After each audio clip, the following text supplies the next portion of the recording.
이 영상을 보고 있는 여러분께 5개를 해보겠습니다.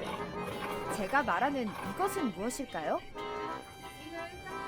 첫 번째, 사람들은 이것을 자주 사용합니다. 두 번째, 이것은 사람들의 생활을 편리하게 해줍니다. 세 번째, 어쩌면 지금 당신의 주변에도 있을 수 있습니다. 네 번째, 이것은 작을 수도 있고 클 수도 있습니다. 마지막 5번째, 이것의 수명은 무척 깁니다. 여러분은 정답을 아시겠나요? 이것은 바로 플라스틱입니다.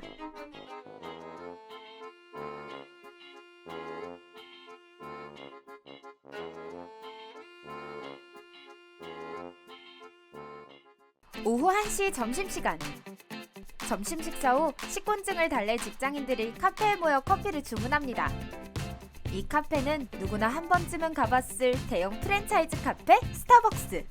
스타벅스는 종이 빨대와 다회용 컵 등을 통해 고객들에게 친환경 소비 습관을 권장하는 친환경 기업입니다. 특히 지난 9월 28일에는 기업 설립 50주년과 세계 커피의 날을 맞아 리유저블 컵 데이를 진행하기도 했는데요. 이 행사는 일회용 플라스틱 컵 사용 횟수를 절감하자는 취지에서 기획된 행사입니다. 행사를 하는 동안 음료를 구매하면 다회용으로 사용할 수 있는 리유저블 컵을 증정해 주었는데 많은 매니아 고객이 이 리유저블 컵을 얻기 위해 아침부터 줄을 서기도 했죠. 온라인 주문의 경우에는 동시 접속자 약 8,000명을 기록하는 엄청난 파급력을 보였습니다. 하지만 여기서 의문이 드는 부분이 있습니다. 플라스틱 배출량을 줄이기 위해 제작된 스타벅스의 리유저블 컵. 환경에 실질적으로 도움이 되는 것일까요? 이 리유저블 컵은 대부분 폴리프로필렌이라는 소재로 만들어졌습니다.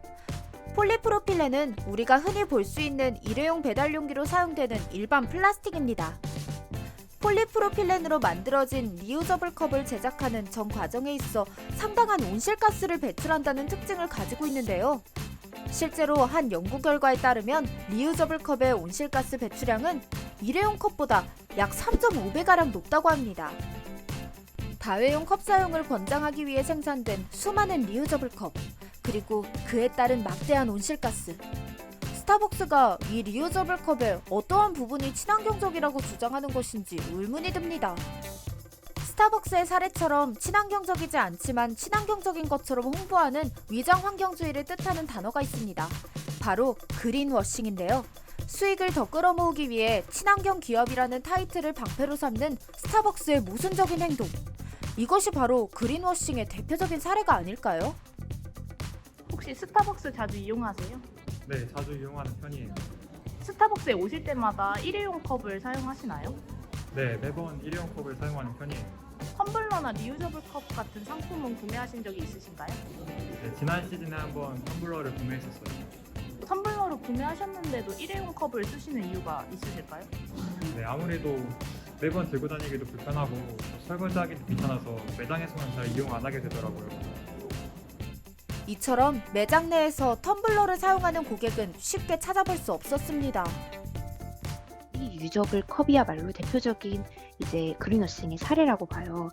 이제 스타벅스 리유저블 컵도 결국 플라스틱이기 때문에 플라스틱을 줄이기 위해서 또 다른 플라스틱 쓰레기를 양산하는 셈인데 현재 스타벅스가 매 시즌별 MD 상품을 쏟아내고 있는 형편이거든요. 진짜 친환경 경영이 목표라면 일회용 컵 사용을 전면적으로 철회하고 고객의 개인 텀블러 같은 다이용 컵 사용을 적극적으로 응해야 하는 게 아닌가 싶습니다. 소비자는 불편함을 감내하고 있는데 정작 기업은 매 시즌 플라스틱을 수천 개씩 찍어내고 있는 현재의 상황이 과연 환경정의적인 관점에서 옳은 상황인가에 대한 의문을 던지지 않을 수가 없고요. 해외 또한 우리나라와 같이 스타벅스 창립 50주년 기념 이벤트를 열었습니다. 하지만 우리나라의 이벤트와는 조금 다른 양상을 보였는데요. 미국과 캐나다는 리유저블 컵을 가져오면 음료를 무료로 제공하는 방식으로 이벤트를 진행했습니다. 일본 역시 다회용 컵을 가져오면 음료 가격에서 110엔을 할인해주는 방식의 이벤트를 진행했죠. 그런데 한국 스타벅스는 음료 하나만 사도 리유저블 컵을 공짜로 제공했으니 그날 증정된 플라스틱의 컵의 개수만 최소 136만 개라는 소식도 전해졌습니다. 스타벅스의 사례에서도 엿볼 수 있듯 우리나라에서는 실제로 적지 않은 플라스틱이 남용되고 있는데요. 2019년 국가별 1인당 플라스틱 소비량을 봤을 때 5위를 기록한 프랑스, 그리고 4위를 기록한 일본에 이어 우리나라는 44kg으로 영국과 공동 3위를 차지했습니다. 비교군에 있는 다른 국가들보다 상대적으로 면적이 좁은 우리나라에서 이만큼의 플라스틱 쓰레기가 나오다니, 수치를 통해 확인하니 그 심각성을 여실히 느낄 수 있게 되었습니다. 사실 평소 우리의 생활 습관만 봐도 이러한 결과는 충분히 예측할 수 있습니다. 특히 1인 가구가 많아지고 배달 문화가 확대된 요즘 1인당 플라스틱 소비량은 더욱 증가하였는데요. 우리는 이 현상을 더욱 자세히 알아보기 위해 원룸에 자취하고 있는 자취생의 하루를 밀착 취재해보기로 했습니다. 안녕하세요. 자취 1년차 직장인 윤은진입니다. 네, 오늘 하루 동안 은진 씨가 플라스틱을 얼마나 사용하는지 알아볼 거예요. 혹시 평소에 플라스틱을 얼마나 사용하세요? 자각을 하고 사용해 본 적은 없어서 아마 밥 먹으려고 배달할 때 빼고는 많이 사용 안 할 것 같아요. 식사 시간을 제외하고는 플라스틱을 많이 사용하지 않는다는 은진 씨. 우리는 관찰 카메라를 설치하고 은진 씨의 하루를 지켜보기로 했습니다. 그리고 은진 씨가 하루 동안 사용한 플라스틱들을 이 상자 안에 모아보도록 하겠습니다. 재택근무를 하는 은진 씨는 주말에도 업무를 하며 시간을 보내고 있습니다.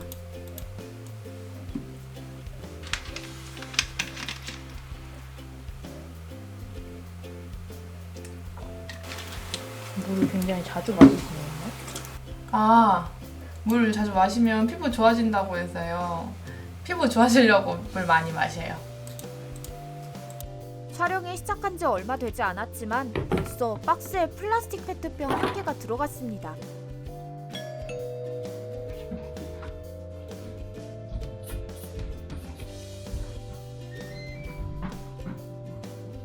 감사합니다. 업무를 마치고 점심 식사 시간. 자취생 은진 씨는 익숙한 듯 배달 음식을 주문했나 봅니다. 이거 용기들은 저도 플라스틱인 거 알고 있어요. 먹고 나서 저 박스에 넣을게요. 배달 용기 외에도 일회용 수저, 포장 비닐 등 한 번 배달 음식을 시키면 이렇게 상당한 플라스틱 쓰레기가 나옵니다.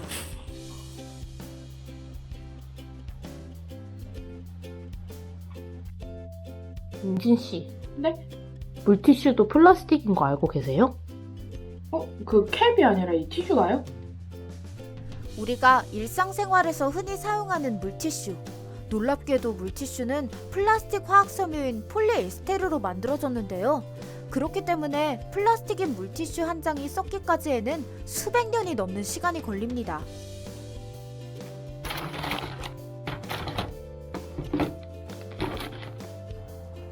어디 가세요? 조금 졸려가지고 편의점 가서 커피 좀 사오려고요.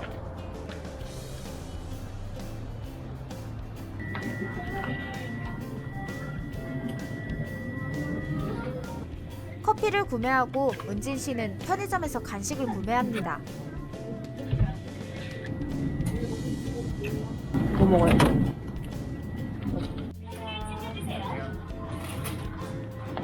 식사 후 입가심을 하기 위해 간단하게 구매한 것들은 곧바로 박스에 담기고 맙니다. 네.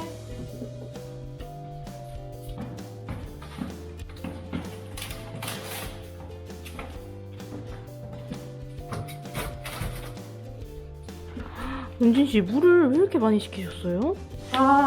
정수기가 없기도 하고 이렇게 대용량으로 시키면 싸고 오랫동안 먹을 수 있어서 이렇게 시켜 먹는 편이에요.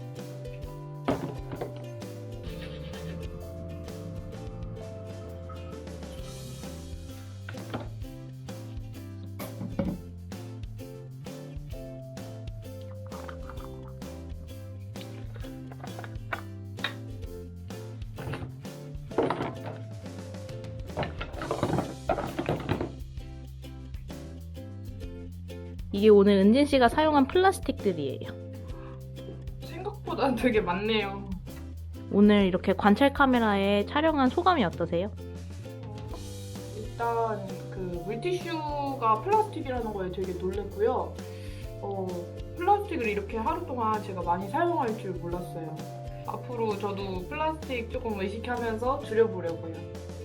은진 씨와 같은 자취생들은 무엇보다 편리함을 우선으로 추구합니다. 편리함을 이유로 쉽게 사용되고 버려지는 플라스틱 쓰레기들. 우리는 이 쓰레기들을 처리하는 과정에서도 문제를 마주하게 됩니다. 이곳은 자취생들이 모인 원룸촌의 분리수거장입니다. 아무리 플라스틱이 많더라도 분리수거만 잘한다면 재활용되어 새로운 제품으로 활용할 수 있죠. 하지만 깨끗하게 분리수거가 된 곳은 쉽게 찾을 수 없었죠. 플라스틱 쓰레기를 많이 배출할 뿐만 아니라 재활용조차 제대로 하지 않고 있는 것이 바로 우리가 마주한 현실입니다. 한류가 세계적으로 점점 뻗어나가고 K-팝의 인기도 더욱 높아지고 있는 요즘. 인기 아이돌의 음반 판매량은 무려 약 10만 장부터 400만 장대까지 기록되고 있습니다. 음반이 이렇게나 많이 팔리는 이유는 무엇일까요? 먼저 각종 음악방송과 시상식의 수상 기준에 음반 판매량이 반영된다는 것이 첫 번째 이유입니다.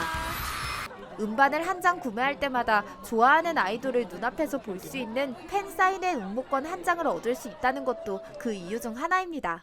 그렇기에 이제는 좋아하는 아이돌을 위해 음반을 몇십 장에서 몇백 장씩 구매하는 것이 더 이상 드문 일이 아니게 되었습니다. 팬들이 음반을 구매하는 이유는 이뿐만이 아닙니다. 요즘 아이돌 팬들이라면 누구나 이것을 위해 음반을 대량 구매하는데요. 그것은 바로 포토카드입니다. 음반을 한 장 구매하면 다양한 구성품들을 CD와 함께 얻을 수 있는데요. 앨범 속 다양한 구성품 중 아이돌 멤버의 얼굴이 담긴 한 뼘 크기의 포토카드. 아이돌 팬덤 사이에서는 이 포토카드를 모으는 문화가 크게 확대되었습니다. 이제는 포토카드를 얻기 위해 음반을 구매한다는 말도 과언이 아닙니다. 이에 엔터테인먼트들은 소비자의 수집 욕구를 끌어내기 위해 포토카드를 활용한 다양한 이벤트를 개최하고 있는데요. 저희는 10대와 20대 여성 팬들에게 큰 사랑을 받고 있는 남자 아이돌 더보이즈의 럭키드로우 이벤트 현장을 찾았습니다. 이 이벤트에서는 더보이즈의 신간 음반을 한 장 구매할 때마다 더보이즈 멤버의 얼굴이 담긴 미공개 포토카드를 2장씩 얻을 수 있습니다. 이 포토카드를 얻기 위해 팬들은 아침 일찍부터 대기 행렬을 이뤘죠. 팬들은 이 이벤트에서 음반을 과연 몇 장씩 구매했을까요? 한 번 컴백하시면 보통 얼마나 사세요? 보통 많이 사면은 20장에서 30장 정도고 적게 사도 10장 정도. 저도 항상 10장 넘게 사는 것 같아요. 평균 예장? 평균 예장으로? 앨범을 그렇게 많이 사시는 이유가 뭐예요? 제일 큰 이유는 포토카드 때문인 것 같아요. 저도 포토카드 모으려고. 저는 포토카드 때문에. 앨범을 그렇게 많이 샀으면 처리는 저는 다른 분한테 미개 그냥 개봉 앨범을 팔거나 아니면 그냥 집에 방치해두는 편. 저도 친구한테 주거나 아니면 집에 그냥 내버려두는 편이에요. 집에 한 가득 쌓여있어요. 앨범이 포토카드가 재활용이 되지 않을까요? 아니에요, 몰랐어요. 평범한 종이인 줄만 알았던 포토카드가 재활용되지 않는다니 이게 무슨 일일까요? 겨우 음반 한 장에도 환경에 해로운 물질들이 한가득 담겨 있다고 하는데요. 이 음반 한 장에는 과연 어떠한 구성품들이 있는지 자세히 알아보도록 하겠습니다.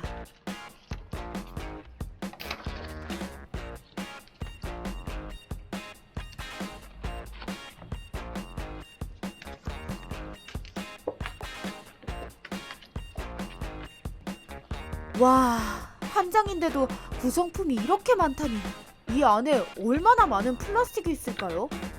먼저 포장을 위한 플라스틱 포장재가 앨범을 감싸고 있는 것을 확인할 수 있습니다. 다음으로 플라스틱임에도 일반 쓰레기로 간주되는 CD, 포토북과 포토카드를 코팅하는 데 쓰이는 물질 역시 플라스틱입니다. 특히 이 코팅된 종이들은 폴리염화 비닐로 이루어져 있다고 알려졌는데요. 폴리염화 비닐은 불에 타면 염화수소가스가 나오고 부식성이 강해 재활용이 어렵습니다. 이것을 재활용하기 위해서는 포토카드를 싸고 있는 코팅을 완전히 제거해야만 합니다. 그 방법은 과연 간편할까요? 한 번에 안 되는데?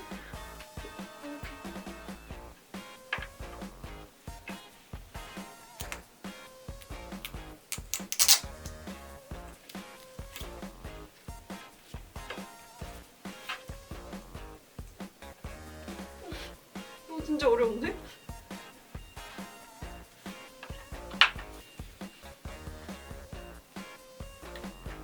제작진이 직접 포토카드 코팅을 벗겨본 결과 아무리 핀셋으로 코팅을 벗기려고 해도 깔끔히 벗겨지지 않는 것을 확인할 수 있었습니다.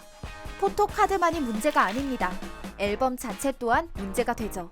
대량 구매된 음반들은 과연 어떻게 처리될까요? 팬들은 대량 구매한 음반들을 처리하기 위해 종이를 버리는 분리수거함에 무작정 버리거나 중고로 판매하며 음반을 처분하곤 합니다. 심지어는 기부라는 명목하에 사회기관이나 보육원에도 음반을 보내버리는 행위를 하고 있었는데요. 이에 대한 일부 보육원의 입장을 들어봤습니다. 서면 인터뷰를 진행한 4개의 보육원은 아이돌 팬들의 앨범 기부를 원치 않는다는 입장을 전했습니다. 또 대량으로 음반을 기부하면 많은 양의 음반이 남는 것이 현실이라고 하는데요. 음반을 기부하기 전 일부 기부자들은 자신이 원하는 포토카드를 음반에서 모두 빼버린 뒤 남는 것들을 기부한다고도 전했습니다. 그렇기에 보호시설 입장에서는 자신들에게 음반을 버린다는 느낌을 받았다고 합니다. 대량으로 구매한 음반들이 이도저도 못하는 대량 플라스틱 쓰레기가 되어버리고 있습니다. 하지만 음반 대량 구매는 이제 아이돌 팬들에게는 평범한 문화로 자리 잡게 되었죠. K-팝의 인기가 부상함에 따라 친환경을 위한 변화의 움직임이 필요한 상황입니다. 환경에 대한 문제의식이 필요한 상황에서 조금씩 변화하는 모습을 보이는 곳이 있습니다. 저희는 오늘 직접 재활용 체험을 할 수 있는 제로 웨이스트샵 원점에 방문해 보았습니다. 네, 저는 원점이라는 제로웨이스트샵 운영하는 이정태라고 합니다. 네, 원점에 대한 소개 부탁드릴게요. 원점은 우리가 좀 이렇게 어질러 놓은 환경을 여러 가지 방법이 있잖아요. 자연순환이나 재활용이나 쓰레기를 덜 버린다든지 뭐 여러 가지 방법을 통해서 우리가 어질러뜨리기 전의 모습으로 원점으로 돌아가자 이런 의미를 갖고 있고요. 친환경 제품들도 판매하고 쓰레기를 줄일 수 있는 제품들도 판매하고 병뚜껑을 이용해서 업사이클 체험 이런 것도 하고요. 여러 가지 환경을 보호하고 어질러뜨린 환경을 좀 원점으로 돌릴 수 있는 그런 활동을 하고 있습니다. 네, 그러면 원점을 시작하게 된 계기가 따로 있으신가요? 원점은 저도 원래 환경에 관심이 아예 없진 않고 조금 있었는데 몇 년 전에 제가 제주도에서 한 2, 3년 정도 살았었어요. 그때 스노클링을 즐겨 갔었는데 불과 일주일 사이에 바다 모습이 너무 많이 바뀌어 있는 거예요. 쓰레기가 덮여져 있고 일주일 전에 갔을 때는 되게 겉에서 봐도 물고기가 보일 정도로 투명한 바다였는데 불과 일주일 사이에 쓰레기가 너무 많이 쌓이고 물고기 대신 막 분홍색 숟가락이 떠다니고 이런 모습에 충격을 받아서 가만히 있으면 안 되겠다. 나라도 작은 거라도 나라도 시작해야겠다 라고 생각해서 시작하게 됐습니다. 지금부터 저희는 일상에서 쉽게 배출되는 병뚜껑 쓰레기를 업사이클 제품으로 만드는 체험을 해보겠습니다. 이렇게 보면 이게 이제 다 병뚜껑 분쇄해놓은 재료들이거든요. 이 키링이랑 카라비너 본인이 만들 건데 본인이 원하는 색상으로 조합을 하시면 돼요. 병뚜껑은 우리가 분리배출을 해도 재활용 손별장이라는 것을 알죠? 플라스틱이 다 모이는 재활용 손별장이 있는데 우리가 분리배출을 잘 해도 다른 크고 좋은 플라스틱을 골라내기 위해서 작은 플라스틱을 골라내기 힘들어서 다 소각되고 버려야 돼요. 근데 병뚜껑이라는 게 HDP라고 해서 인체에 무해한 좋은 플라스틱인데 이거 버려주면 안 받잖아요. 그래서 이렇게 한번 모아서 다시 한번 쓰고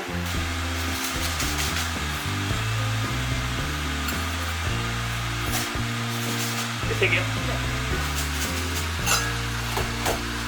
이거 빨대기 안에다 그냥 다 부으면 돼요. 이게 생각보다 무겁고 체험 중에는 달궈져 뜨거워질 거거든요. 들어보세요. 무겁죠? 네. 떨어뜨리면 안 돼요? 네. 비싼 거예요? 네. 여기가 이제 플라스틱이 들어가는 주입구가 되는 거고요. 그 위에 노즐 주입구랑 맞춰서 딱 넣으면 돼요. 우리 주사기처럼 이 피스톤으로 녹은 플라스틱을 쭉 주입해서 넣을 거거든요. 근데 이게 생각보다 힘이 엄청 많이 들어가요. 본인이 생각하는 것보다 힘을 더 많이 준다고 생각하고 이거 아래로 세게 누르면 돼요. 내가 조금씩 더 할 테니까 이 끝에 힘을 싣고 양손으로 다 들어가고 준비되면 그냥 아래로 세게 누르면 돼요. 몸 실어도 돼요. 준비 시작. 이거 맞나요? 아니 안 맞아요. 더 세게 해야 돼. 더 세게 눌러요. 아, 한참 뭐 지금 플란 하나도 안 들어왔어. 아 진짜요? 됐어. 처음엔 연습이라 생각하고.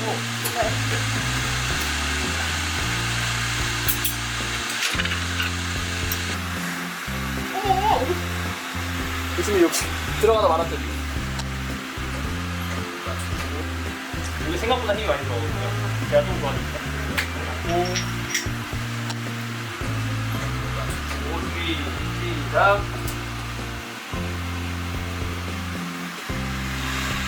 우와. 이거 마를 때까지 조금 기다려야 되거든요. 네. 이걸 왜 돌고래랑 거북이를 했는지 알아요? 해양 쓰레기로 고통받는 아이들이 저 친구들이라서 저거를 계속 이제 걸고 다니면서 보면 계속 상기되지 않을까요? 네.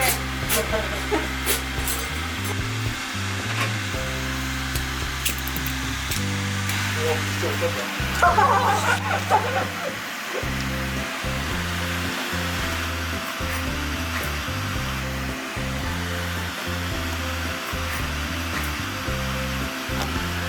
병뚜껑이 재활용이 어렵다는 걸 처음 알게 됐는데 이 병뚜껑을 활용해서 예쁜 키링을 만들 수 있어서 뭔가 되게 재밌었어요. 플라스틱이 우리에게 편리한 삶을 선물해 준 것은 부정할 수 없는 현실입니다. 하지만 이대로 간편한 것에만 의존하다가는 우리를 보호해주던 환경을 우리의 손으로 파괴할지도 모릅니다. 미래에 마주할 세상에서 환경과 공존하기 위해 우리의 변화가 필요한 때입니다.